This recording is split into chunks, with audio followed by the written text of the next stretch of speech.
rounds per month. While I support this goal, as 155s have proven their value in wartime, I worry about the sustainment of production capacity once the demand and requirements for this munition decreases. We've seen this happen time and time again in the past, where we've been on this roller coaster ride where we rebuild weapons stockpiles, our batteries are then able to fire at will, and our magazines are full, but then we find ourselves in the same predicament again. So the question is how do we sustain this production? It's imperative that the Army responsibly invest in industry partners in production facilities looking at the long term. And I'm eager to hear from the witnesses on the progress of the many modernization projects across the OIB. Most Army ammunition plants and arsenals have technology and processes from World War II. With supplemental dollars in a 15-year modernization strategy with plans to invest roughly $18 billion across the organic industrial base, I'm optimistic about the Army's efforts to update production technology and facilities. With improved production lines boasting flexibility and advanced manufacturing, the OIB will be better positioned for production surges. We must ensure that the billions of dollars we have invested are appropriately spent across facilities. The modernization of energetics is another key issue within the organic industrial base.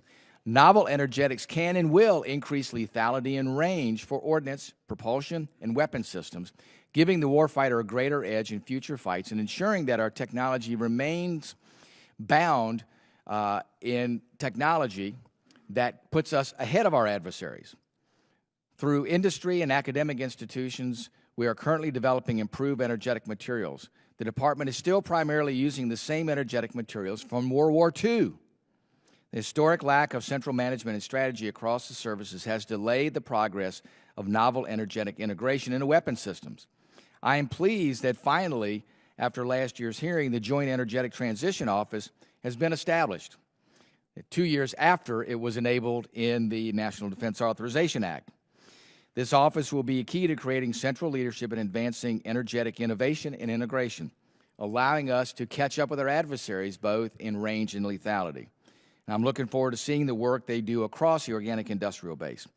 Today's hearing will explore the many challenges the organic industrial base encounters, including access to a domestic supply chain, antiquated manufacturing processes, and fluctuating requirements. We will also explore the Army's efforts to scale munition production capacity to ensure safety standards for service members and civilians working in the production process are met.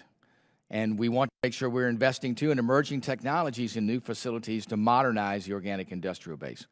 With that, I'd like to introduce our witnesses and then turn to our ranking member.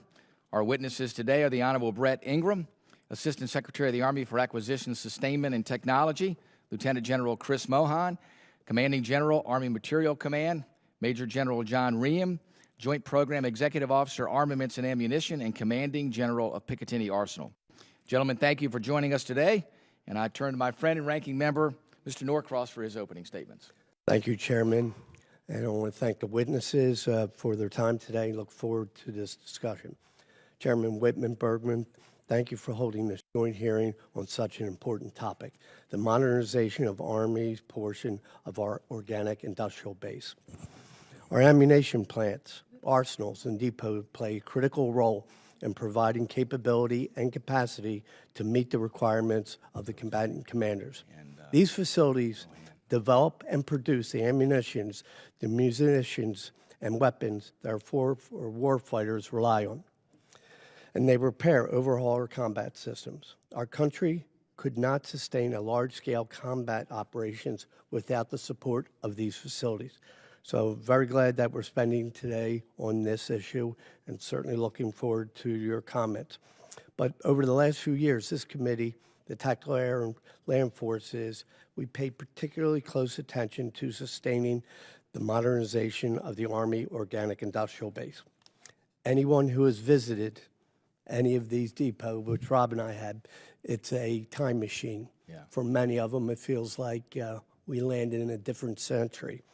So some of their spaces are certainly need repair, upgrades, and safety improvements, and we have a plan. It's how quickly can we get it done. So for those Americans who work in these facilities, We need to provide the best equipment, a safe work environment, because what we've seen improvements over the years, we can continue to see accidents. I acknowledge that some of this work is absolutely dangerous work, but we can and must do better. I know we will discuss the investments the Army has made to increase capacity and the capabilities of our facilities. But I'd like to hear about investments and procedural changes that the Army has made to improve safety at these facilities and drive down mishaps. I recognize the topic is squarely in the lane of our friends from the Readiness Committee, but it is a topic that I paid close attention to, and I cannot think of a better forum than this to discuss it. Second, the modernization and expansion. The war in Ukraine helped us identify shortfalls in our organic munition production facilities. In many ways, this is our own fault by historically using munition accounts as bill payers for other high priority accounts. But over the last few years, the Department and Congress have worked collaboratively to reverse the course, resulting in $1 billion of investment into our ammunition and production facilities. In some cases, these investments resulted in modernization to existing facilities. In others, we've expanded the organic industrial base by creating entirely new facilities. In a perfect world, these two types of investment would not compete with each other. However, the Army is now forecasting that we may not realize the full expanded capacity, and that instead settle for a lower sustainment rate. This creates a problem, especially with the 155 artillery rounds. We're building a new facility in Mesquite, Texas, yet short of a large-scale war, high demand from foreign partners and allies will likely never achieve the production rates that would utilize this capacity. So I ask the witnesses to address the problem in such a way that it doesn't pull work away from our existing facilities. I'll ask the witnesses today to address this concern for a coherent plan for those facilities and show that we will optimally utilize that we don't compete with each other. Lastly, I remain concerned that ourselves into a boom-bust cycle. Those sine waves that we've talked so many times before. Billions of dollars of investments over the last few years are helpful, but it added capacity, and then it would be wasted if the demand never materializes. Those sustained conflict or external demand through foreign material sales. I return to the 155 to talk about these shells, since it's such a good example. The department initially planned 100,000 rounds per month, now forecasts a much lower rate. We modernized and expanded the base to achieve that high number. And in some cases, our industry partners made internal investments to help. If we never realize this capacity, that all happens to our investments, both private and public. What happens to the facilities and the companies that hired additional workers to achieve these goals? We need to find out the sustaining rate, what will be the production we're looking for. In closing, this hearing focuses on an extremely important topic. Very much look forward to discussion and I'd like to again thank Chairman Wittman and Bergman for holding this committee hearing. I thank the gentleman from New Jersey, our ranking member, Mr. Norcross, and now turn to the gentleman from Michigan, the chairman of the Readiness Subcommittee, Chairman Bergman. Thank you, Chairman Wittman. I appreciate you for recognizing me for this, and particularly pleased to be working with you, Ranking Member Garamendi, Ranking Member Norcross, on discussing Army's organic industrial base. The organic industrial base is the heart of our Army's ability to generate combat power, and any inadequacies in the industrial base directly impact the mission-capable rates of our ground forces. Unfortunately, Army's readiness trends over the last decade are particularly troubling. Since 2015, almost all Army vehicles experienced declines in mission-capable rates. Additionally, Army's maintenance costs are increasing with an average cost increase of over 50%. According to GAO, the lack of parts and challenges related to technical data negatively affected the availability and costs of the entire ground forces. These declining mission capability rates and increasing costs are directly related to an underperforming acquisition system. Our inability to adequately secure the parts and determine the technical data rights at the beginning of our acquisition process undermine the ability of our organic industrial base to adequately maintain our ground vehicle fleet. Additionally, I think that we are sitting on the precipice of a new dawn where advanced manufacturing revolutionizes our vehicle maintenance approach. I am not confident that our military is pacing with the commercial sector in delivering timely and cost-efficient products. As to the Army's organic industrial base to generate munitions capacity, our Army arsenals stand at the epicenter. I think using our arsenal's ability to assemble and build munitions necessary for our combat forces and maintain excess capacity in times of need is a good model to maintain operational readiness. I also think that the organic industrial base needs to be utilized before additional commercial options are pursued. This is why I am particularly surprised that we continue to sustain foreign munition manufacturers when idled American capacity is available to support munitions production. We need to be more realistic as to our nation's munitions goals and build capacity to meet our needs in times of conflict. At the same time, it is important that our partners and allies also retain sufficient capacity to support their needs. It is hard for me to understand why the United States should size our industrial base to meet an apathetic international consortium that has the time but lacks the will to make strategic investments to support their own national security interests.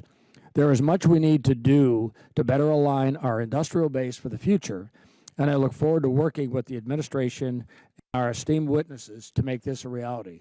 I appreciate Chairman Wittman's support, and with that, I yield back. I thank the gentleman from Michigan for his opening statement. Chairman Bergman, thank you. Now turn to the gentleman from California, the Ranking Member Garamendi. Thank you, Chairman Wittman and Ranking Member Norcross, and of course, my colleague, Jack Bergman, for your partnership and leadership on issues affecting the organic industrial base, and I want to thank our witnesses. I had a conversation earlier. My three-letter question, why, will probably be repeated here. The war in Ukraine demonstrated both the strengths and the gaps and the ability of the organic industrial base to surge in response to a conflict. However, many of those gaps are not new. They're the result of decades of inconsistent and insufficient investment. Much of the organic industrial base infrastructure dates back to World War II. The state of these facilities impacts the ability of the workforce to reset equipment, sustain combat systems, and ensure that the warfighter has what they need when they need it. If we are serious about readiness and about supporting the soldiers in the field, we must be equally serious about modernizing the facilities that sustain them. To the Army's credit, it has developed a 15-year plan to invest $18 billion in modernizing the organic industrial base. I look forward to receiving more details about this plan, including how the fiscal year 27 budget reflects this commitment. Modernization is not just about facilities, it's about people. There are over 16,000 skilled artisans working across the organic industrial base. Over the past year, this committee has heard concerns that resignation programs, hiring freezes, reductions in permanent positions have strained depot capacity to perform the critical ground vehicle maintenance and overhauls. The modernization plan must be driven by validated workload requirements and measurable readiness outcomes, not arbitrary workforce reductions. The Army needs a deliberate workforce strategy that recruits, trains, and retains the skilled employees required to sustain the force over the long term. Lastly, one of my favorite issues is the issue of technical rights. Across the services, limited access to technical data has restricted the ability to maintain taxpayer-funded weapons systems. For the Army, restricted access to technical data has been a significant contributor to declining mission-capable rates of its ground vehicle fleet. This, combined with supply chain's issue in getting the critical parts needed, is why maintenance costs have increased while mission capabilities have decreased over the decade. As we work towards the fiscal 27 budget, I look forward to seeing how the Army's modernization plan will increase mission-capable rates, sustain the workforce, incorporate the rights to technical data to perform maintenance on our assets. I'm going to end with just one short couple of sentences, and that is, over the last 16 years as I've looked at this readiness issue in all of the departments, it all comes back to getting worse rather than better. And I want to ask the question, why? Is there a problem of the way in which we work our way through these issues? We can take one issue at a time and push it forward, but ultimately we're not really making the progress we need. In your $18 billion 15-year program, maybe you're answering the question why. If so, I'd like to hear it. With that, I yield back.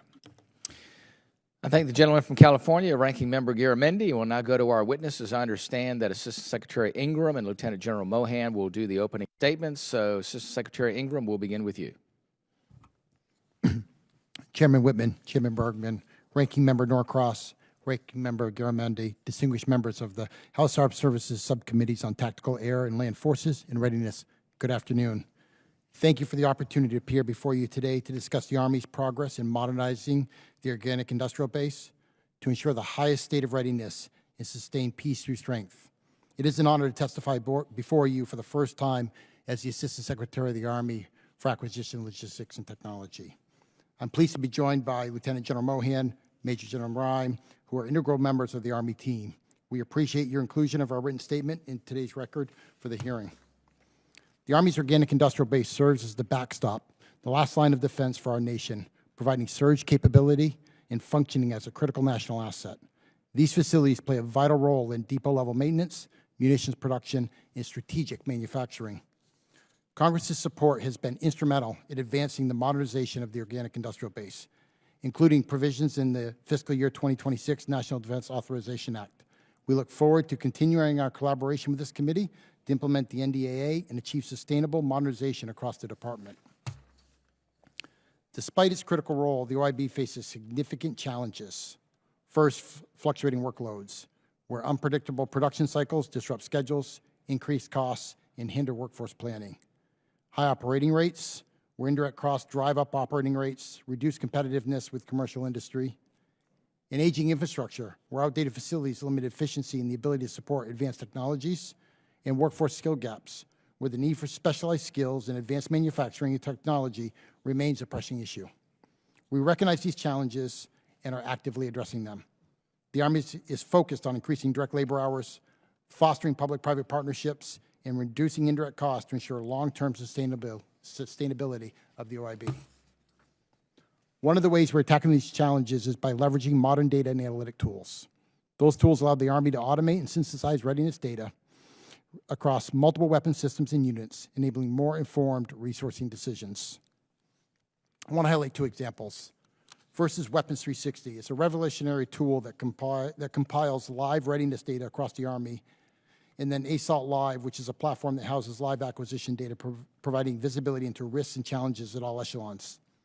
These tools are transforming how the Army sees itself, understands its data, and communicates its needs. We invite you and your staff to explore these capabilities firsthand. The Army has taken significant steps to modernize its manufacturing capabilities. Recently, we released a commercial solutions opening to accelerate advanced manufacturing initiatives at Red River Army Depot. This effort aims to modernize traditional manufacturing methods and produce new weapon system capabilities such as unmanned aircraft systems and components and robotic platforms. The response from industry has been robust, offering innovative proposals that include government-owned, contracted-operated, government-owned, government-operated, enhanced use leases, private-public partnerships, number of efforts. These initiatives will upskill the workforce, reduce indirect costs, bring private capital and new jobs to the OIB sites. They target key areas such as traditional metal and plastic components, propellants, precursor chemicals, and ammunition to reduce supply chain vulnerabilities and ensure mission success. In alignment with our modernization strategy, the Army recently announced the selection of an industry partner for an enhanced use lease at Pine Bluff Arsenal. This partnership will utilize approximately 1,000 acres of the installation to produce critical energetic materials, significantly strengthening the U.S. domestic defense industrial base. This initiative represents a $1.3 billion industry investment in a new energetics facility, underscoring the Army's commitment to modernizing the OIB and leveraging public-private partnerships to achieve readiness goals and support key allies and partners. When I testified during my confirmation hearing, I committed to modernizing the OIB as a matter of national security. In just 4 months, we made significant progress, including securing the Pine Bluff enhanced use lease, the advanced manufacturing efforts at Red River Army Depot. This is just the tip of the iceberg. The partnership between Lieutenant General Mohan, the commander of the Army Material Command, and myself has never been stronger. Together, we are driving change and delivering results. Thank you for the opportunity to discuss the Army's organic industrial base and for your unwavering support to our soldiers, civilians, and their families. Look forward to answering your questions today and continuing our collaboration to ensure the Armies can achieve readiness and modernization goals. Assistant Secretary Ingram, thank you so much. We'll now go to Lieutenant General Mohan. Chairman Wittman, Chairman Bergman, Ranking Member Norcross, Ranking Member Garamendi, and distinguished members of the subcommittees, thank you for the opportunity to discuss the Army's organic industrial base. We appreciate the subcommittee's shared commitment to the OIB. The Army's OIB, 23 government-owned manufacturing arsenals, maintenance depots, and ammunition plants are a critical subcomponent of the defense industrial base. The OIB not only supports operational readiness for current operation, but it preserves the nation's ability to surge during conflict. As a government-controlled capability, the OIB provides strategic depth and fills production gaps while industry scales to meet wartime demand. Although many facilities have been modernized since their World War II origins, too much of the OIB still relies upon aging infrastructure, legacy equipment, and outdated processes. Combined with fluctuating workload tied to operational tempo, these challenges now demand decisive action. In November of 2025, the Army Material Command delivered a report to Army senior leaders that, among other things, considered every policy, regulation, statute, and business process impacting the health and viability of the OIB. The comprehensive review assessed each OIB site and offered concrete recommendations to address OIB challenges. Among the key issues were the need to reform to balance steady state and surge capacities, improve readiness, improve efficiency, and expand industry partnerships to stabilize revenue, particularly during peacetime when workload traditionally declines. With strong senior leader support, we are moving quickly on near-term actions to strengthen the OIB. This includes the development of an OIB transformation implementation plan, which will incorporate the ongoing OIB modernization plan that has included $5 billion in investments at OIB sites over the past 3 fiscal years alone. We appreciate Congress's continued support for the OIB modernization plan. The OIB transformation plan will carry that momentum, but it will look broader than our own internal investments into the modernization of facilities and lines. It will explore innovative opportunities to increase partnerships with industry through enhanced use leases, such as the one at Pine Bluff Arsenal, innovation hubs, and non-traditional public-private partnerships, while still maximizing traditional P3 models. In conjunction with the ASALT, we have also established an OIB integration cell in the Pentagon to ensure our government-owned facilities are considered upfront in acquisition decisions. The OIB integration cell will better synchronize OIB capabilities with the acquisition program executives and Army requirements, conduct long-term OIB planning, and accelerate OIB transformation and modernization efforts. Integrated in all of our efforts is our focus on Army readiness. We've made great strides in expanding advanced manufacturing capabilities across our OIB sites. Rock Island Arsenal, the Joint Manufacturing and Technology Center, remains the center of excellence, home to our digital repository and the bulk of our advanced manufacturer capacity. But distributed capabilities, automation, and machine learning across the OIB will enable the rapid, flexible production and repair required at the speed of war. Finally, our Operational Readiness Program, or ORP, brings depot maintenance capability directly to the warfighter, and extending the reach and power of the OIB globally, connecting the OIB to the tactical edge.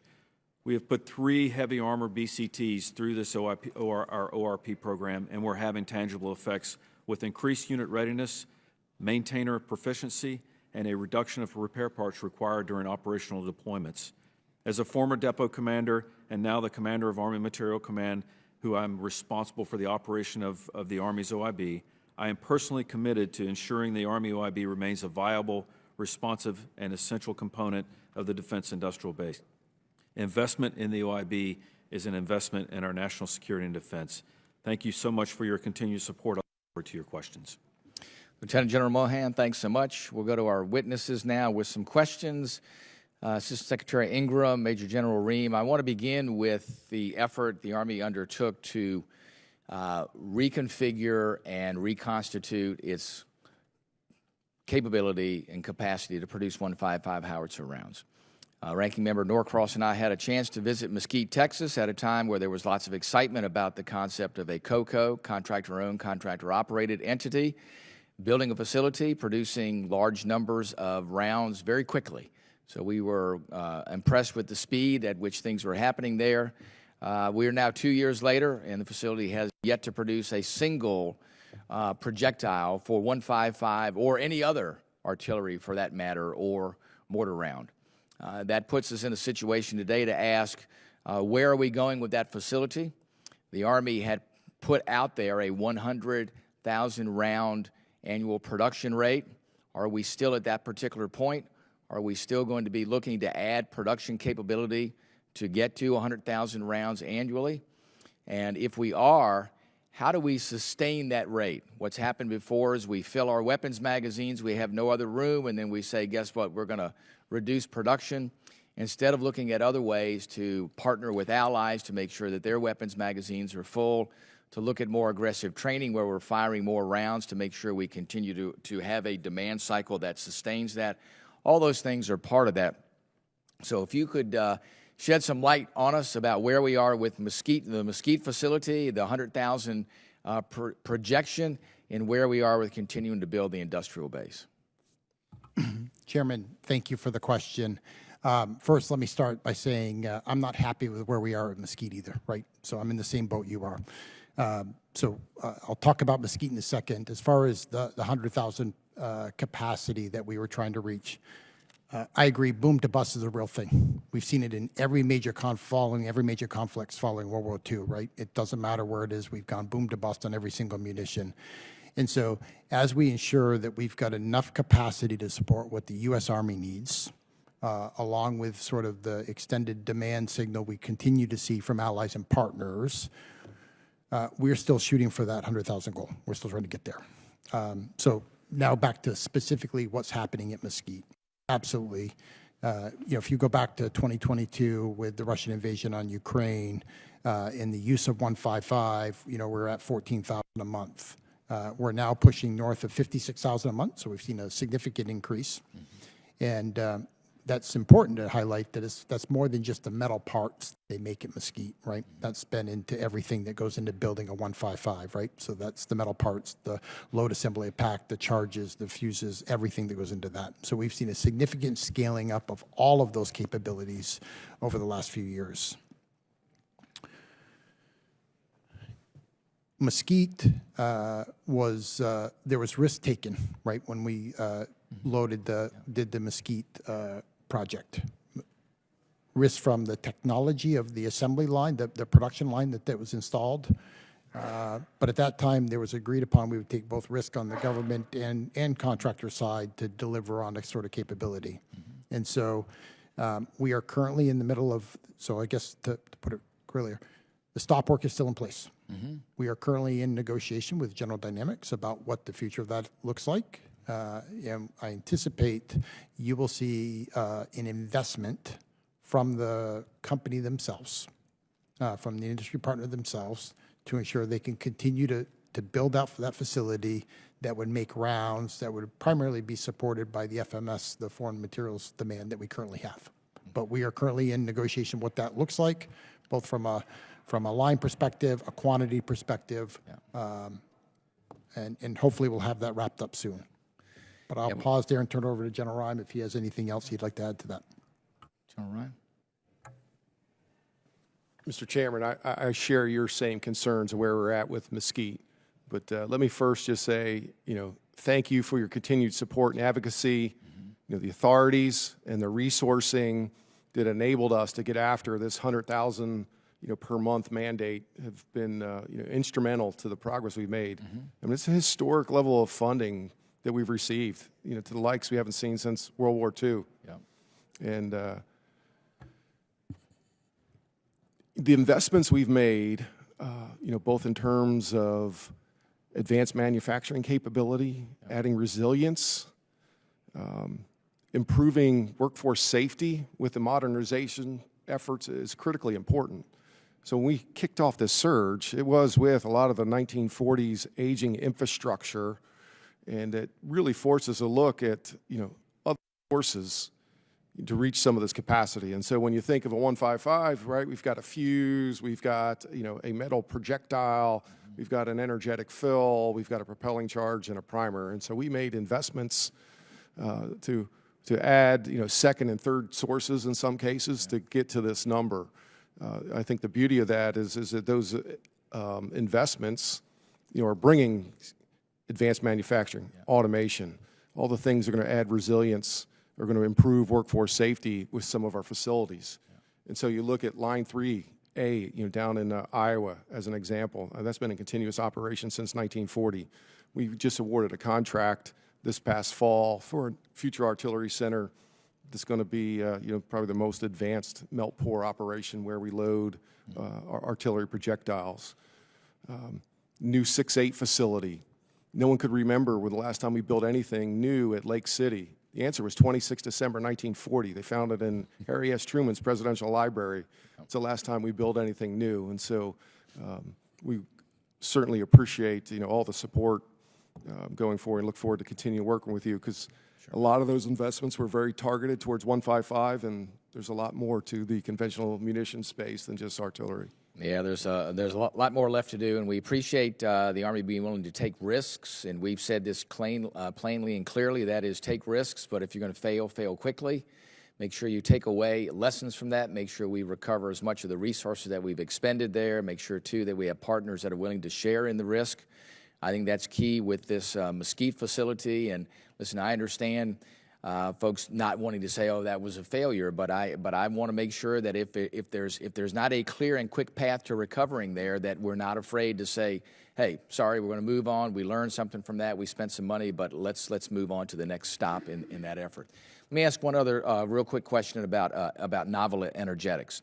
We talk about being cast in the past as far as our weapons production capability. We are still there when it comes to weapons chemistry. We are using two weapons compounds, both for explosives and propellants, that go back to World War II, RDX and HMX, and we developed the more modern novel energetics in CL-20. And our adversaries use as their metric CL-20, we use as our metric the substances that are developed in 1940. So when we ask the question, why are the Chinese having more success in range and lethality, and they're using the weapons chemistry that we developed, and we wonder why we're getting outsticked? It doesn't take a rocket scientist to figure that one out. And then it's taken us so long to actually ramp up and put in place an Office of Energetics so we can look at that and modernize these weapons platforms. I want to get a perspective from you all about how you think the Joint Energetics Office is going to operate, and what will it do to quickly modernize existing weapon systems and look at modern energetics for future weapon systems. We know initially there's been a lot of success there. That shouldn't be surprising since CL-20, CL stands for China Lake. We actually developed this stuff, and then we allow the Chinese to steal it and use it against us. It just doesn't make sense. So give me a pathway forward where we're going to be using novel energetics to get back in the business of range and lethality. So, Chairman, I don't disagree that we need to continue to figure out how to get better energetics in most of our weapon systems. And so I agree with you, the fact that the JETO office will hopefully be the guiding light for that for the department as we continue to move forward. Why that is being stood up, the Army has not waited. The Army's continue to move. We got 3 projects right now where we are integrating CL-20 into 3 different weapons to prove out how well or how the weapon design will have to change to successfully use those materials. And so those are going to lead to a variety of tests that are occurring later this year, but absolutely moving out. We see other areas that we think we can, CL-20 will bring better capabilities for us, whether that's longer range munitions where weight becomes a challenge. Think everything from one-way attack UAS to longer range munitions. We also see it in small UAS where you have small UAS that can't carry a lot of payload, and so to get a bigger bang for the buck with the payload. And so absolutely as a prior naval weapons system engineer, understand what we do at the labs and where that was created, and there's lots of capabilities like that we have within our labs that we need to continue to bring to the forefront, and we see the JETO office as sort of leading that charge for us. That's great. Thank you for doing that. There's a lot of capability out there that happens at our labs, that happens at a lot of places where some great research is done, like DARPA and others. Unfortunately, it gets put on the shelf because they're not allowed to be advocates for their products, and they can't go out and actively find customers. We have to find a way to close that gap too, because I think if a lot of people out there in the combat space knew these things were available, they would be the biggest advocates to put them in their arsenal. So with that, I'll turn to my colleague, Mr. Norcross, for his questions. And with that, Mr. Norcross. Thank you, Chairman. We've heard repeatedly the SecDef talk about sending the demand signals to the industry so that they can react appropriately in the relevance of time. So first question goes to you, Assistant Secretary Ingram. We've talked about the 100,000 round goal per month on the 155s. I believe you said we are still looking to make that goal. So A, for what period of time? Because it goes directly to the question of sending the signals. Great, 100,000, we made it 2 months and we're backing off. How long do you anticipate, in rough numbers, that 100,000 goal? So that number from a U.S. perspective, right?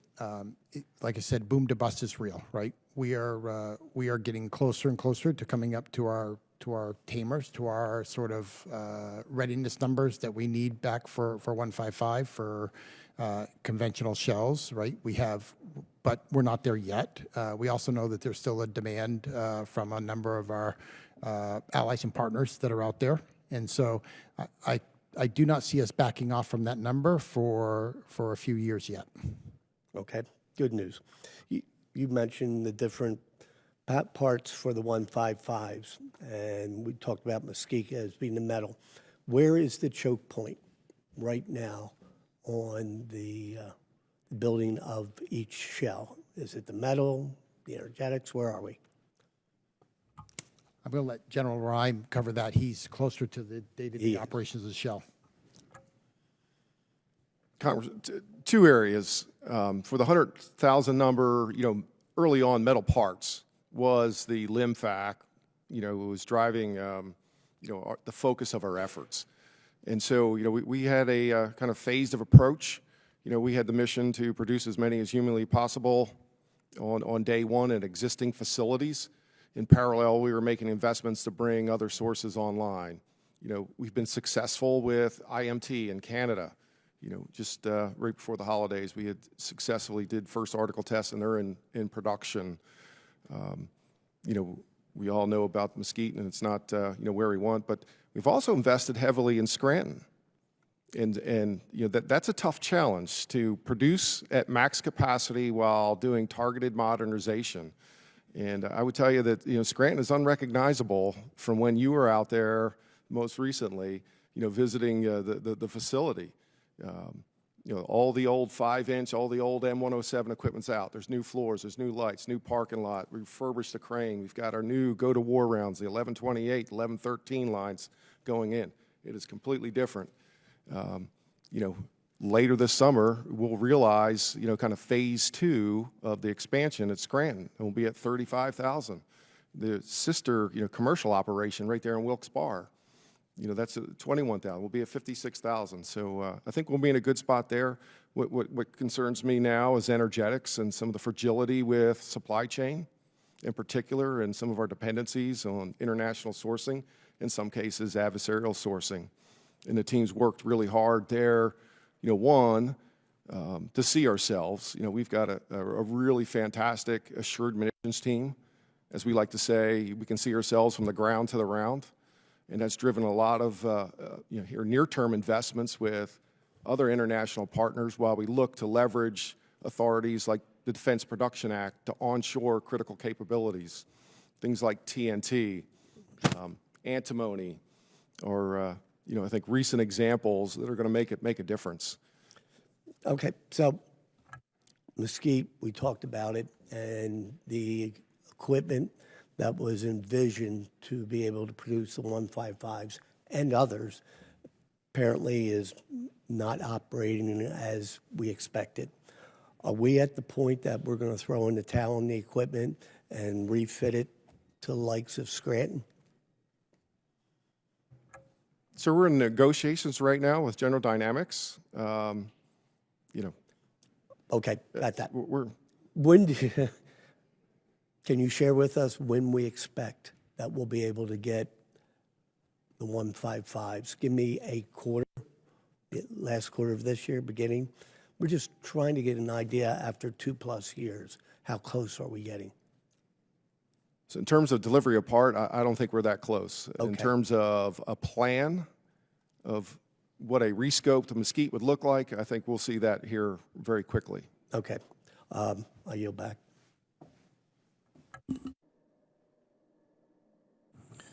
Okay, I guess since I'm going to recognize myself then.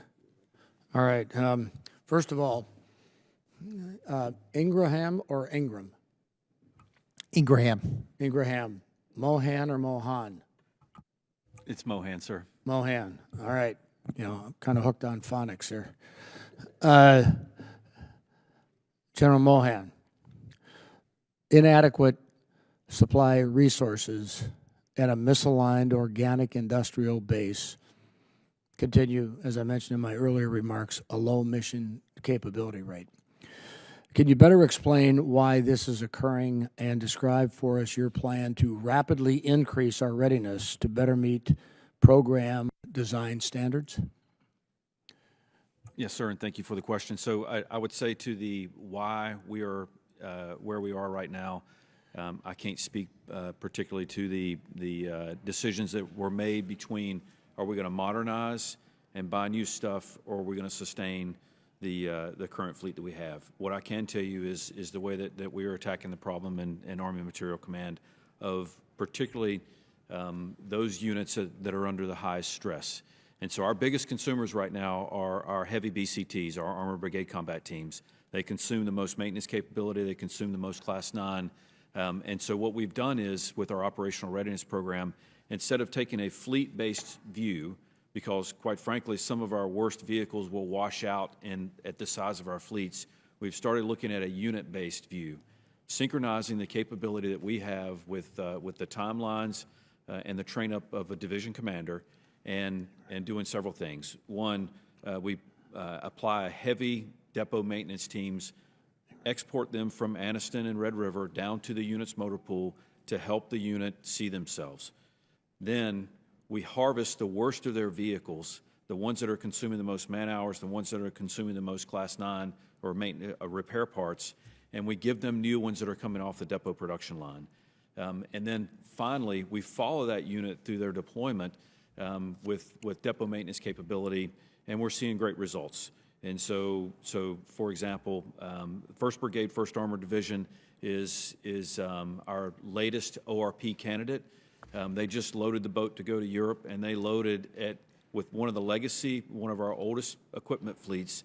They loaded the boat at the highest readiness rate of any ABCT in the Army. So we know it works.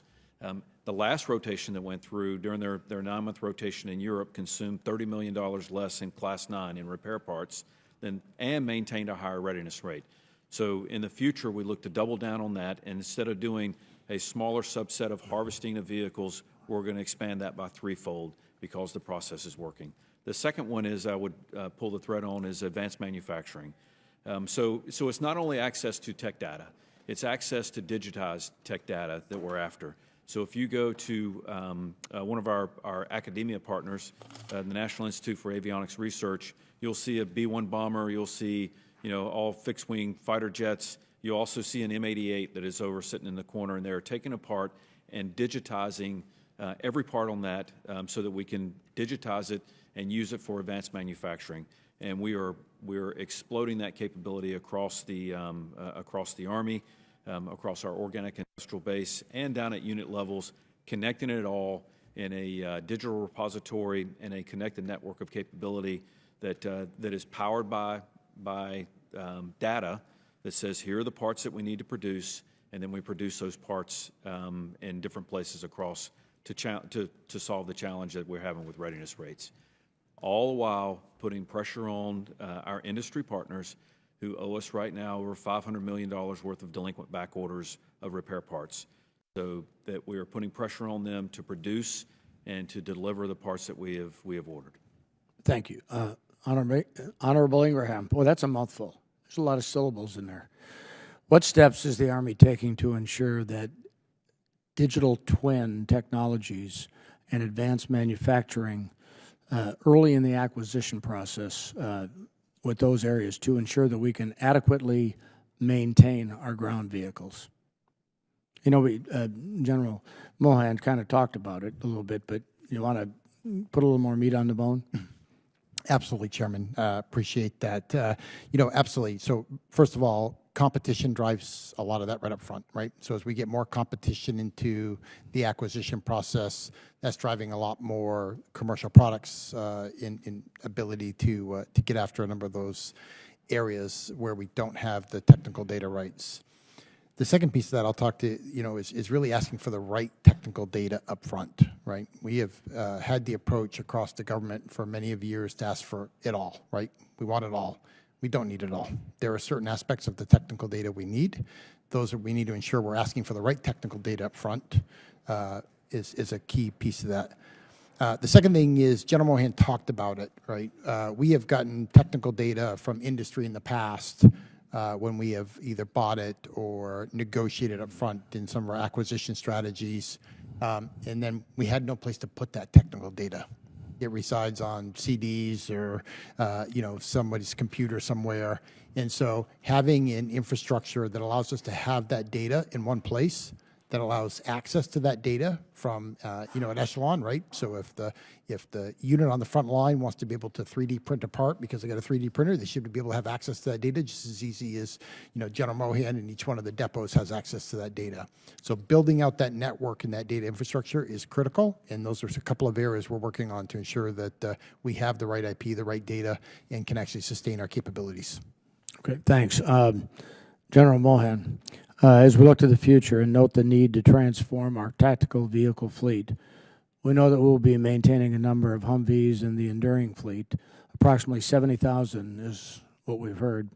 To that end, we know that the organic industrial base played a critical role maintaining, modifying, and upgrading those vehicles to not only address the current missions, but also to ensure the safety of all of our soldiers. We note that the continuation of the rollover mitigation in your spend plan, which we applaud.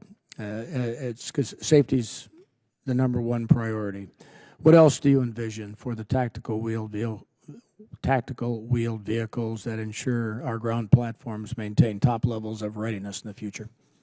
Yeah, I think there's a couple of things. One is to continue to install anti-lock brake kits in the Humvees that we need, and so that work is ongoing at Red River Army Depot, as well as we do modifications, working with our ASALT partners, cutting into the line things like for HEMTT tankers, for example, cutting into the line those safety modifications, like for example, rollover mitigation that will automatically shut off the fuel tank system. That is required in Europe. We're doing those modifications, as well as anti-lock brakes, and while we're doing the same thing, preparing them for autonomous driving. So there are certain things for autonomous operation that are required, electronic steering controls, electronic traction. Those are being cut into new production lines, as well as when we do rebuilds, for example. Okay, thank you. I yield back, Mr. Garamendi.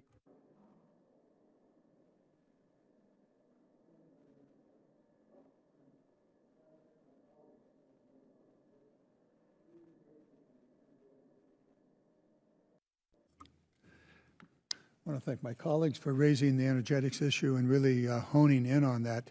Obviously, very, very important. It's an issue that I could have spent time on, but they did a much better job. I do want to go to the readiness of the Army vehicles. An ongoing, an increasing problem. All of the data indicates that it's getting worse, not better. You spoke, General Mohan, a moment ago about some of the things that you're doing.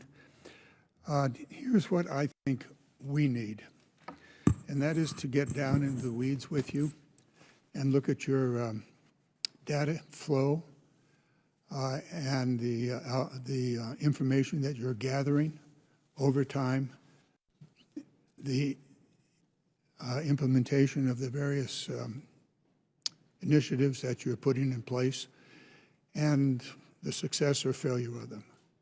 I really think that we have to spend our time and demand of you at least a quarterly report on what's going on. First, what your initiatives are, what their goal is, and then a mechanism to assess the success of those initiatives. I'm not going to put myself in the middle of that effort, other than I want to see the success or failure over time of the specific initiatives that you put in place. You spoke to them a moment ago. Can you do that? I'd like to add a little bit to, sir, it comes back to the also the harvesting of the data. So we started Weapons System 360 about 18 months ago because we were struggling with the supply chain, and we really couldn't see ourselves. And the capability that has been largely developed by our teams, it continues to advance. And now, because we've placed that in the Army data platform, we are hooking other things to it, adding additional layers to that data. And so in the very near future, we will roll out an application that will integrate in with Next Gen C2, that will change the way that our soldiers do basic maintenance operations.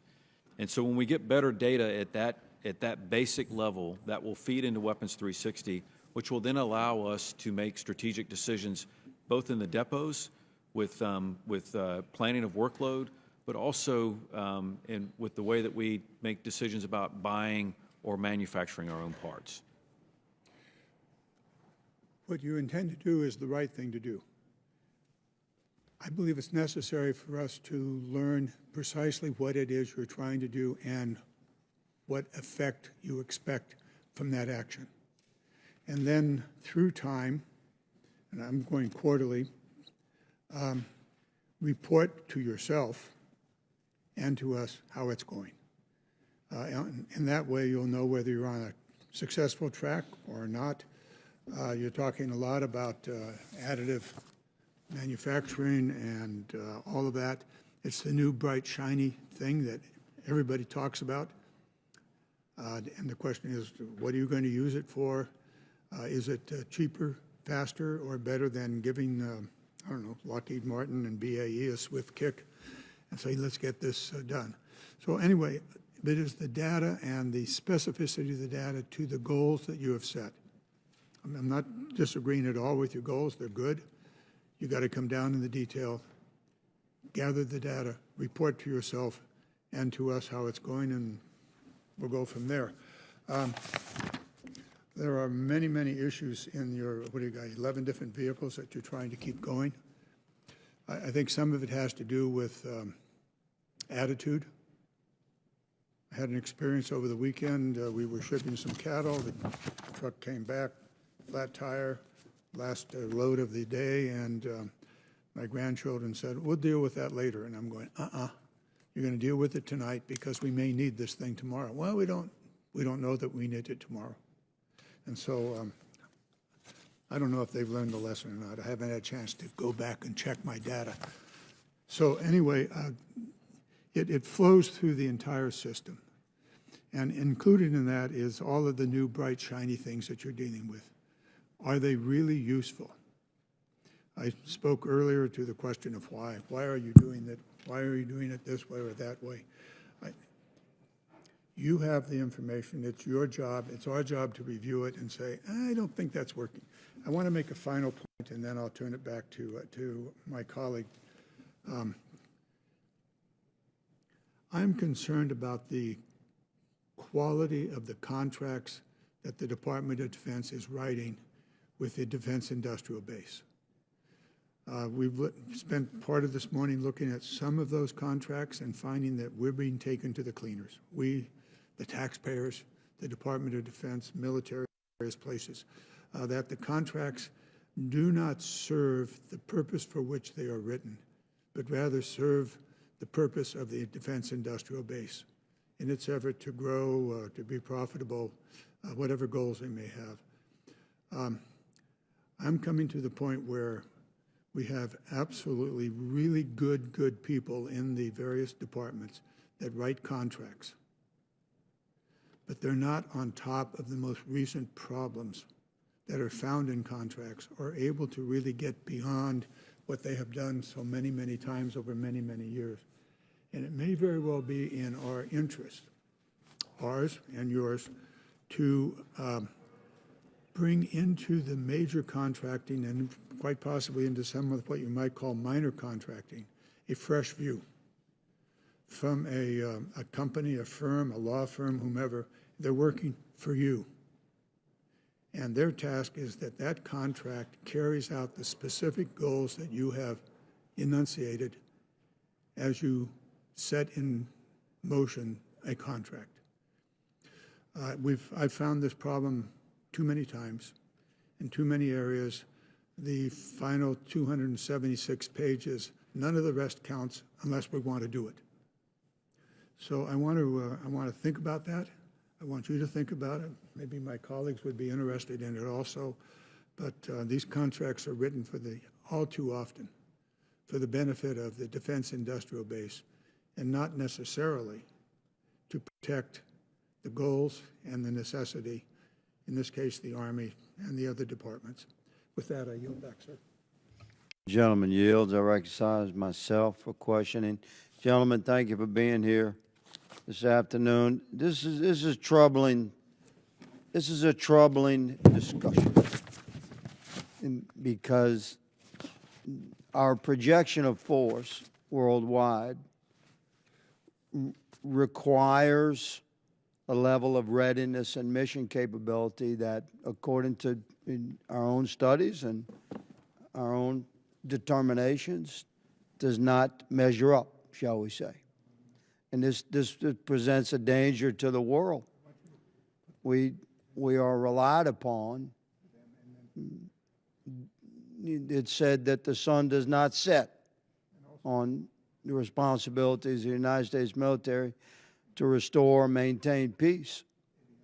And our projection of force worldwide requires a level of readiness and mission capability out of our stockpiles and our maintenance and at the unit level that we're not delivering right now. So if this committee has failed in some way, then we accept that responsibility. But we have to take a hard, cold look at this.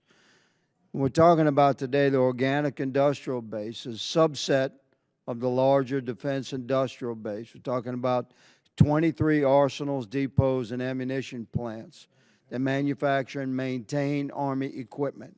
Now, I'm going to focus my questioning, Lieutenant General Mohan, on maintenance. The organic industrial base, according to the GAO, is antiquated and not sufficient to maintain, and certainly during times of needed surge.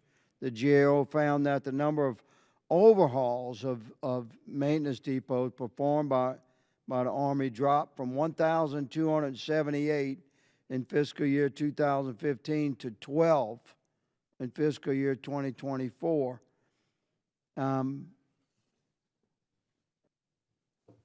I'd like you to speak to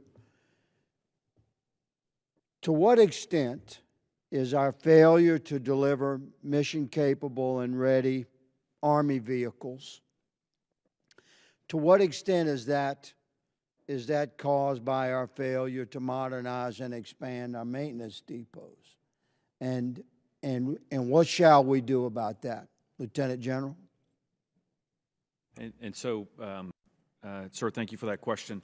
I think it comes down to the why is the conflict between, hey, let's buy a whole bunch of new stuff versus let's look after the stuff that we have. And so we fell victim to, hey, let's buy a whole bunch of new stuff. And then increased op tempo has also played a part in it. I will tell you, we were reversing that trend. And just in the ORP program alone, this past year, just that one program alone, we are over 200 vehicles that we have completely remanufactured and rebuilt in our depots. And then in the future, and I'm talking about the future of this year and next year, we're going to expand that threefold. Again, focused on those highest consumers of readiness, but also the units that are first to fight. And it's not just our ABCTs.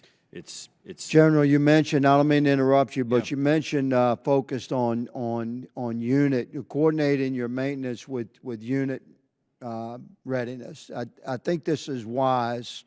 I'd like you to respond to, the Army said that basically material and parts, Bill, but it's a big problem. And you talk about the difference between buying new stuff and fixing our old stuff. Now, I'm an Army veteran. I was a staff sergeant in the Army, military police officer. And your equipment has got to work for you guys on the ground. We left, America's watching this. This is a legitimate question. We left a lot of military equipment to the Taliban when we left Afghanistan. And allegedly, the stuff didn't work. We're not providing them parts. But right now, they're driving those old vehicles. So if they can repair our old vehicles, seemingly manufacturing parts out of dust, what can we do to focus our available funding and energies and intellect and our combined desire to accomplish that mission, to get it done better, to repair our old equipment? Are we missing something? there's several pieces. What we see when we execute our operational readiness program, the feedback that I get from battalion commanders, brigade commanders, and division commanders is, hey, the extra mechanics that come down, so we'll send a team of 40 mechanics. 15-year experience of, that's the average of our M1 tank mechanics in the industrial base, 15 years. They say, hey, the extra toolboxes are great, but the key piece and the best piece of this is the training that happens when our folks get next to young soldiers. So a young soldier has 18 months experience working on M1s. Our guys know the tricks of the trade, and here's the other thing. We're a blue-collar organization. Our folks are not sitting there with their hands on their hips saying, do this. They're saying, hey, watch me do this, and then you're going to do the next one. And so what we see in that diminished requirement for Class 9 is a focus on ordering the right kind of parts, and then you couple that with enhanced technology where you have the digital tech manuals loaded on a TAC device to order the right kind of parts. Then we see all the pieces starting to come together. But it is a cultural issue that we have to attack. I'd love to talk with you more about this. My time is well expired. Mr. Sorensen is recognized for questioning. Thank you, Chair. I'd be remiss if I didn't acknowledge that Russia invaded the sovereign country of Ukraine 4 years ago today. May we keep our focus while we continue to learn the tactics that will keep civilians safe and continue our readiness in the fight of good versus evil. I want to welcome Assistant Secretary Ingram, General Rime, and my friend General Mohan. Someone who, before this very hearing today, shared some great memories of you and your wife when you were stationed in Rock Island, and we are thankful for your service as a Quad citizen, I would say. I'm so glad that today we get to talk about modernizing our organic industrial base, because this is such an important topic, and it's something that all of my neighbors who work around the Rock Island Arsenal know firsthand. Last year, as part of our NDAA, we created a pilot workload sustainment program with Army depots and arsenals modeled after my Arsenal Workload Sustainment Act. The House and the Senate include this language because having a more predictable workload is critical to sustaining our OIB workforce and meeting the dynamic needs of our warfighters. It's a proven model. It builds off of successful public-private partnerships like the one that we have at Rock Island's JMTC and AM General. For Assistant Secretary Ingraham and as well as General Mohan, could either of you comment on the timeline for developing guidance on implementing Section 348, as well as any guidance, formal and informal, that you are providing to OIB leadership to encourage that we have more partnerships in the future? Sir, I would just point directly to the Organic Industrial Base Integration Cell that we have established in the Pentagon. That is a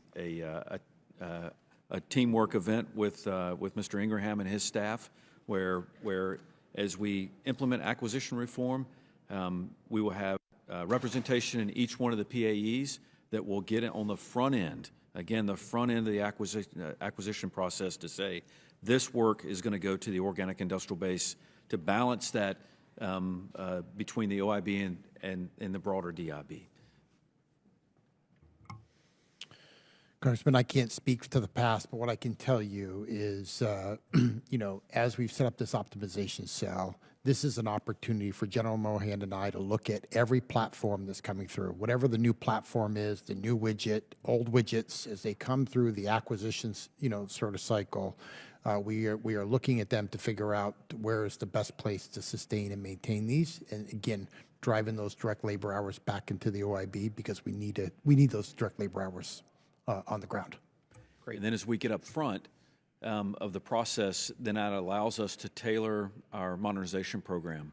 So for example, looking at the future for the MV-75, we know that we're going to have to do composites. So we're working and developing that composite repair capability right now at Corpus Christi, for example. And we're doing that well ahead of the first fielding. That's the model we're following, sir. Great. I've been really encouraged by the Army's effort to establish Sky Foundry and meet its goal of 3D printing 10,000 drones per month. I'm especially glad to see that the Army is leveraging the Additive and Advanced Manufacturing Center for Excellence at Rock Island Arsenal, and it's important that it remains part of Sky Foundry. General Mohan, can you comment more on the ecosystem that AMC is setting up to support Sky Foundry? And beyond drones, do you see that this setup could be something that could be used to bring manned or unmanned other systems to the Army? Yes, sir. Thank you for the question. So Sky Foundry is a broader subset or a smaller subset of our broader advanced manufacturing effort that we're ongoing. And so for example, and Sky Foundry is part of a network. And the equipment that we're and the capability that we're building as part of that are useful for other things. So for example, we already do 3D printing of circuit cards at Tobyhanna Army Depot for radar and radios. So we will produce circuit cards for UAS off the same machines. The composite or the carbon fiber-based 3D printing capability that we were expanding at Rock Island is carbon fiber that we will use for multiple types of projects. But the key piece, sir, is to build the network and connect it all digitally, because as you know, the goal is that our production facilities run lights out. And so having that ecosystem of capability connected digitally so we can move workload around to wherever where we have machine time, so those machines are constantly producing. Because as you know, we have titanium printing machines that it'll take 4 days to print a part. We cannot afford to have one that is not running all the time. And so that is part of that broader challenge that we're facing. And then the last thing, if I can, is it's not only we know how to reverse engineer, we know how to produce parts, but then we put them through an antiquated qualification process. And my partner, Mr. Ingraham, as well as General Hodney, that is our next big target, is to move that qualification process to the front side of the manufacturing process using digital simulation and modeling. So if we can run a M88 for 5,000 miles in a synthetic environment to test a part. That is what industry does. And so we're actively attacking that right now. Let us know what this committee can do to help expedite that. Yes, sir. Thank you, Mr. Chairman. I yield back. I thank the gentleman, and I'll go to the gentleman from Virginia, Mr. McGuire. Thank you, Mr. Chairman. And, you know, we wouldn't have a country without our men and women in our military. To all of our witnesses and all of our veterans, our active duty military, thank you for your service. As we modernize the organic industrial base to meet warfighter demand, I want to focus on surge capacity, single point supply risk, and how we sustain today's gain without a bust tomorrow. But I want to start off with Major General Ream. You know, we talked earlier about energetics and antimony. For the layman, how important is antimony? And Thanks for that question. If you want a munition to go bang or boom, it all starts with antimony. And so we find that in all our primers and all our detonators. So true or false, we used to rely heavily on China for these energetics. We were 100% dependent on Chinese sourcing. Now, do we still depend on China for that? We do not. They've weaponized the supply chain here, and they have cut off. So then we began to rely on India. Is that true? We very quickly pivoted and qualified a new source out of India. Yes. And what efforts are we making so that we can do that here in the United States? So in parallel, we embarked on a longer-term strategy, and that was to reopen a gold mine in Stibnite, Idaho. World War II? World War II produced tungsten as well as antimony. Right. And then, of course, some of the energetics, chemicals that we use to feed artillery and things like that are also needed for rocket motor missiles. Is that correct? You are correct. Okay. Then my next question is for the Honorable Mr. Ingram. As we modernize Radford and other organic baselines that feed solid rocket motor production, would introduce an additional qualified rocket motor manufacturers help translate those organic base upgrades into real resilience and cost savings across the Army munitions portfolios? And if so, what steps are you taking to reduce barriers for new entrants in that field? So, Congressman, I'd like to actually bring it back to something General Ryan mentioned earlier. You know, when we think about the ability to have those key components, I'll call them key starting materials, right? Starting right from sort of the rare earth materials, you know, so going from the ground to the factory floor. You know, a number of areas that I have more concerns in is sort of as we get from that rare earth material in what we call midstream and materialization. So how we actually take those raw materials, turn them into a powder, a substance of something, and then turn that into, you know, a metal or a product that we could actually put on a factory floor to make into an end component. We lack a lot of the midstream and upstream sort of capabilities in this country as we think about bringing on things. Bring in, you know, we can reopen mines, which is absolutely the critical step to onshore capabilities like antimony, like we just heard about. But the ability then to turn that into a product becomes a challenge. And so when we talk about bringing on new rocket motor manufacturers and that sort of stuff, similar, they are going to struggle, all of those sort of manufacturers struggle with that midstream capability, right? So how we get from sort of the rare earth materials to a product that they can mix in a mixing bowl and pour into a casting to make a rocket motor. And so that's actually, when you talk about where I'm concerned and where the biggest risks are, is there. And so how are we doing that? We are working closely with the Office of Secretary of Defense, industrial-based policy, using the Defense Production Act to get after a number of those key areas that are not just only support the Army, but support us as a nation, where we've got critical gaps in some of that processing piece, metallization piece that we've got to get after.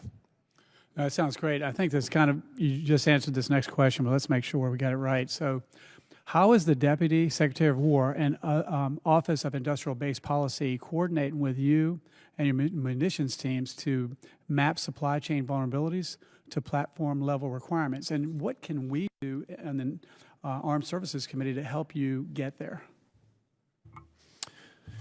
Yeah, so Congressman, I mentioned, you know, working with OSW, industrial-based policy. In fact, something they have is called an industrial-based council. We actually just had it earlier this week, where we get together, look at those supply chains, right? And they have mapped those supply chains all the way from the rare earth material to the factory floor across roughly the 32 critical raw rare earth materials that we are currently trying to onshore and grow. And so there are gaps there. And as we look across the investments that they are making, investments that we're making sort of larger across the whole of government approach, investments, commerce or others are making in those spaces, ensuring we're deconflicting and not sort of going heavy in one area and nothing in another area, right? And so they are sort of the deconflicting of that space, as well as executing, Defense Production Act authorities in the space. And so we are working close with them to ensure that Army investments align with sort of the greater strategy. Well, I'm out of time, but let us know how we can help. Thank you. I thank the gentleman. We'll now go to Mr. Mesmer for his 5 minutes. Thank you, Mr. Chairman, and thank you to the witnesses for being here today. I just attended a groundbreaking of a new solid rocket motor manufacturing site at a munitions campus just outside of Crane Army ammunition activity in my district. The munitions campus, anchored by Prometheus Energetics, is a joint venture between Kratos and Rafael, and a great example of building capacity and munitions readiness. Supporting these kind of projects at munitions campuses surrounding our arsenal activity sites should be highly considered as we modernize our organic industrial base. Assistant Secretary Ingram, how is the Army structuring acquisition strategies and contracting mechanisms to fully leverage newly qualified partners, and what additional authorities or resources would help accelerate their contribution to the readiness solution? Congressman, it absolutely starts with sort of the lowering the barriers to entry. And so we are absolutely looking at a number of efforts, working closely with some of the other services, specifically Air Force and Navy, on how we're ensuring that there's a lot of solid rocket motor manufacturers that are starting to grow up, because there was a significant demand in that, and there still is a significant demand to fill that gap. And so as we look at a number of our future munitions, we're looking at a number of open competitions that will allow vendors to bring their capabilities forward through a number of test phases where we can qualify multiple sources to really drive the competition in industry and bring multiple vendors on board for multiple munitions. So we're not limited to a single solid rocket motor manufacturer. Okay, thank you. Also, Assistant Secretary, roughly 1,700 parts have been identified as suitable for additive manufacturing. What acquisition pathways is the Army using to accelerate qualification and scale of production of these parts? So Lieutenant General Mohan's talked a little bit about how we're currently using sort of additive manufacturing capacity that we already have within the Army to get after a number of those capabilities. There are also outside entities, companies, right, that have 3D printing sort of manufacturing facilities that we are working to qualify to come on board and be able to produce these parts as well. I think the challenge, as General Mohan highlighted, is really the qualification process right now inside the Army. That's on us to figure out how to qualify these parts faster so we can get them into the field quicker. And that's definitely a challenge that General Mohan and General Hodney at T2Com and the three of us are working on towards. Okay, that leads right into my next question. What is the average time required to qualify an additive manufactured component? So I think that's the challenge we're facing right now, right? So when we talk, safety critical parts, something that's going to go on a fixed wing or a rotary wing aircraft, there's a different level of test and maturity that we need to do on that part relative to a part that's going to go on, a wad of buffalo that's going to tow on a trailer behind a JLTV, right? There's different levels of risk that we have to take, and that's where we've got one path right now. And so we are working through to change sort of the levels of risk that would allow us to accept, much more risk on lower parts that are not concerned for airworthiness or things like of that nature. But I'll let General Mohan tie into that if he's got some other additional. Yeah, so our current process can take anywhere from 60 days to 14, 15 months. And sir, that's where we have when we've got to build the digital twins of vehicles. So we've already done we're doing the M88 now. We've got the Bradley. We're going to do the 777 howitzer, and that 1,700 is probably just for the M88. And so we're building this digital repository that will not only allow us to print, but also when we build it, it's got the type of printer it was printed on, it's got the specifications, the material that will allow other units and partners. We've qualified 6 other outside of the Army entities to be qualified suppliers. And so as we move to the future, they will manufacture and ship parts for us once we solve the qualification process. Okay, thank you. I yield back the remainder of my time. I thank the gentleman. We'll go to a second round of questions. And General Rhyme, I want to begin with you. We know that at Radford Ammunition Plant, there's been underway a construction of a new nitrocellulose production facility. The construction started in 2008, and we're still waiting to see when we're going to get to full-rate production of nitrocellulose. When you go there and you visit, it is like taking a step back in time. You go to the current nitrocellulose production facility. It's an area where you have board planks where you go from vat to vat, where they're boiling and mixing the different components and brewing, as I like to call it, nitrocellulose. You go in there and literally it's raining from the ceiling. And when you ask the technicians there, you say, why is this place just like a sauna? And they go, oh, sir, we have to keep the level of humidity high enough so the place doesn't explode. And I'm like, boy, that gives me a lot of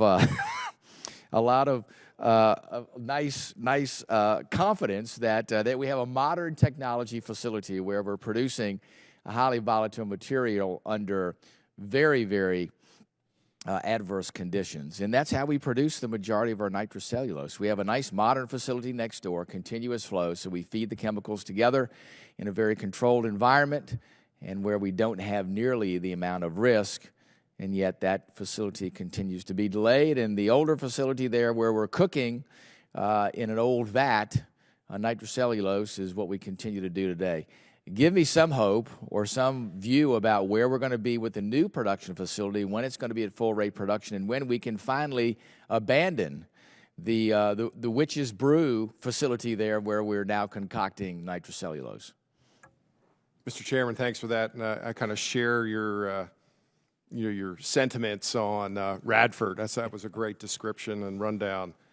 I got some good news for you. Good. That we've successfully completed an endurance run. Mm-hmm. We're working through the various classes of nitrocellulose, doing first article testing, and we expect to be fully commissioned by April.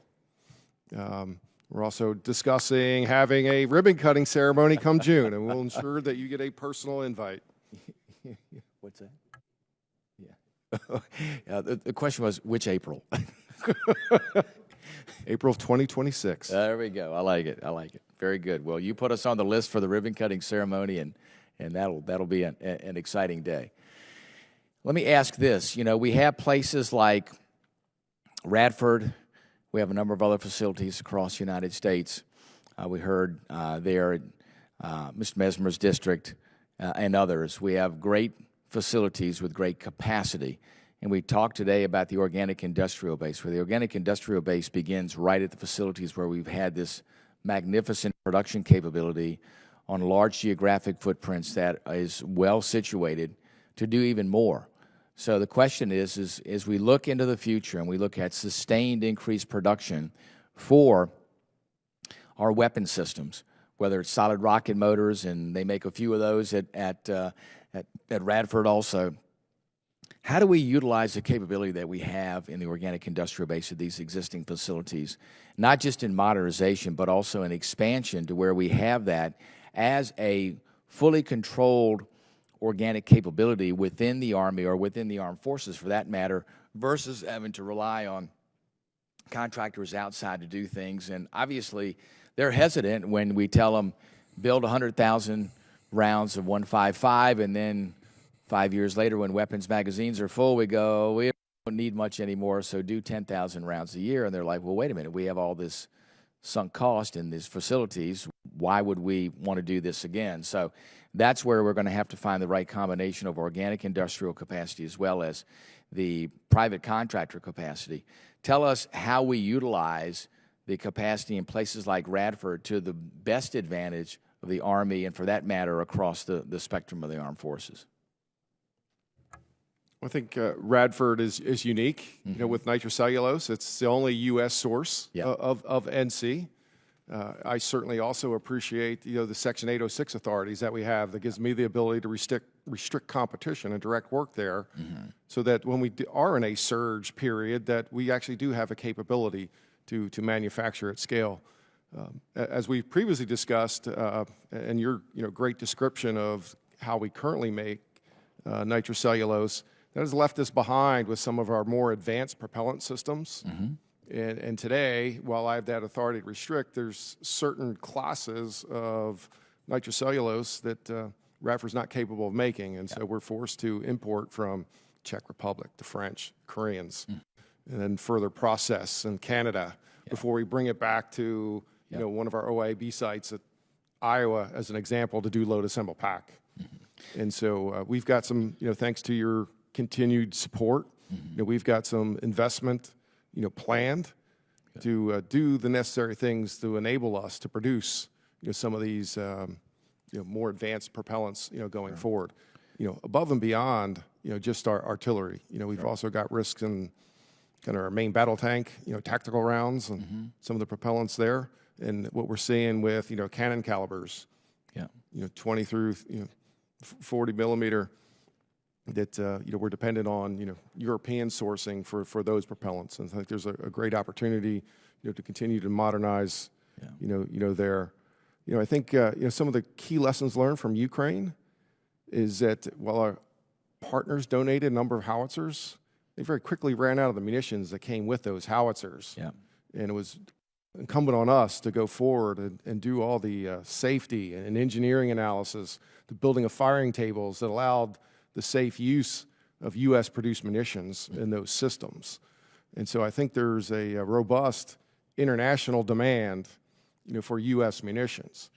Up to this point, in all fairness, to the facilities themselves, we've workloaded 100% of available production capacity. And as we see the kind of the normalizing of, prioritization and resourcing, we're in conversations now of, hey, what does the minimum sustaining rate look like going forward? But we're also throwing out these opportunities that now we've got, available capacity that can solve, some of these international demands. We're also encouraged with a number of private equity and self-investing here in the U.S. And that's a component of, there's a new facility going in Carrollton, Texas. They're going to make, just shell bodies. But they're going to need a fuse. They're going to need, an explosive fill. They're going to need a propelling charge, right, in order to satisfy a European, kind of business plan that they have. And so I think there's opportunities there to leverage, the workforce, to leverage the capacity we've worked really hard to build, as well as keep our supply chains, active and, sustainable going forward. Sure. Yeah, I think those are all important points to have some flexibility in manufacturing capacity, especially in different forms of nitrocellulose. There's no reason why you can't have that at a single facility. There at Radford, obviously it's a GOCO, government-owned, contractor-operated facility. Great opportunity to be able to take that footprint, which is, massive, and be able to use that footprint also to be able to store nitrocellulose there. We have a number of facilities there where we can store it safely, get it out of the floodplain there on the New River. So I think those are incredibly important things, as well as looking at others. We talk about modern energetics, and obviously different forms of nitrocellulose are part of that novel energetics realm. But we also have to be able to produce the I call the base chemicals of what we need, and that's things like TNT. And I think having multiple facilities that produce TNT is going to be key, too. I know that you all have opened up a new facility to be able to do some of that, but I think additional capability there is also going to be key. So looking at those things and making sure we're properly capitalizing that, and then get commitments from our allies to where they will, if not buying the munitions from us, at least buy the base components to where we can ensure sustainability, because it's in everybody's interest to make sure that we have that capability. I would argue that those capabilities are the greatest deterrent force that this nation can have. Because if our adversaries know that we can produce all that we need in order to counter what they're going to do, it'll make them think twice. But if they look at it and they say, wow, guess what? their production capacity, even if they go to maximum levels, in the next 6 months, is 10 times below theirs, that's a provocation. And we've seen through history. History is a great teacher. Provocation in military conflict occurs when there is a disparity in capability between nations. No matter who the nations are, it always, always happens. It's the unfortunate consequence of how human beings operate. So our greatest deterrent is to make sure we have the capability to have somebody wake up every morning as a leader of a foreign nation and say, no, not today, not today. That's how we keep the world safe, and that's how we assure that this nation has what it needs to continue to prosper. So with that, I'm going to go to Mr. Garamendi. I know that he has an additional question. Mr. Chairman, thank you. Very, very important hearing. Thank you so very much for the information that you've provided and for some very important questions that have been raised by my colleagues here. A little quick thing that's been on my mind forever, perhaps because my family's been in the mining business for 100+ years. Doesn't do much good to pull the gold out of the ground unless you're able to actually get it. And excuse me, some people think that this question's not so important.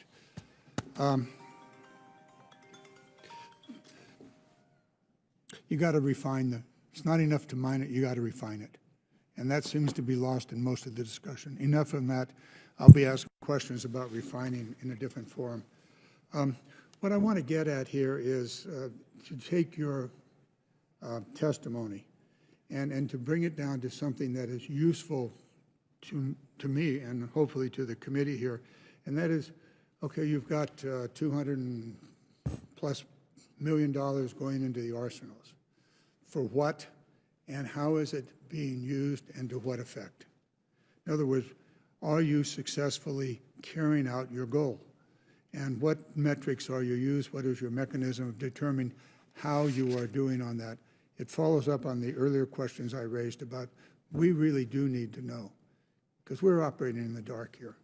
And the light that we get is from you, and not the three of you, but I will tell you over the years I've been shined on with really bright lights that don't give any information. So what I'm looking for is a mechanism to understand what you want to do, and how that fits with our understanding of need, and this energetics issue is certainly a critical one. There are multiple pieces that have been brought to the discussion. How is it? What are you doing? How is it going? What do you need? The need side we work together on. So I really would appreciate it if you could do that, and that involves all of these things. With regard to the vehicles themselves, which brings me down to the rubber on the road, or excuse me, the rubber in the dust and the mud, there's a real problem here. What are you doing specifically to deal with each of the critical? Now, the Humvees may be gone and you don't care much about repairing them. Fine. Tell us, fine, we understand. What's the next vehicle coming in to replace it? So I need to know on the Readiness Subcommittee, down to the, as I say, the mud and the dust and the vehicle. How are you maintaining it? What's happening? What do you need to do more? If it's not priority, fine, tell us why.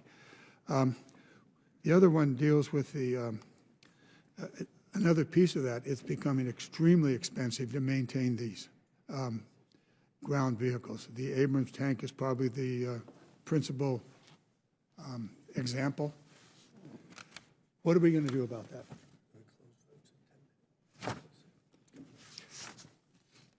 Well, you finally found something that'll get me to shut up. Votes. 10 minutes for votes. But I'm looking for a mechanism to really hold to what do you want to do? I know you know what needs to be done. What do you need to do it? How are you going about doing it? What's success? And how do we fit into that? Okay?